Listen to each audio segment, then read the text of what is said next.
আজকেও আমি শুনেছি কোনো একজন জাজকে দিয়ে, যিনি সারাক্ষণ ভদ্রলোক জাজ হিসেবে তাকে আমি সম্মান করি, অনেক ব্যাপারে বিখ্যাত, কাজ নেই কর্ম নেই। কদিন ধরে প্রধানমন্ত্রী বলে বেড়াচ্ছে না, মাইনরিটিসরা তফসিলিদের রিজার্ভেশন কেড়ে নেবে, এটা কখনো হতে পারে?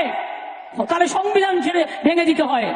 তাহলে কি নরেন্দ্র মোদী চাইছেন দেশটাকে বিক্রি করে দিতে, না সংবিধানকে বিক্রি করে দিতে?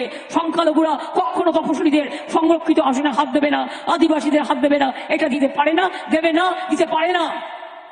কিন্তু বদমাইশ লোকেরা কাজ করায় এজেন্সিকে দিয়ে, কাউকে দিয়ে একটা অর্ডার করিয়েছে, যদিও তার রায় আমি মানি না।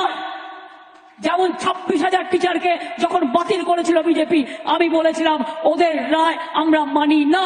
তেমনি বলছি আজকে, যে রায় দিয়েছেন যেই দিয়ে থাকুন, নাম বলবো না, জাজমেন্ট নিয়ে বলা যায় বিজেপির রায়টা আমরা মানবো না।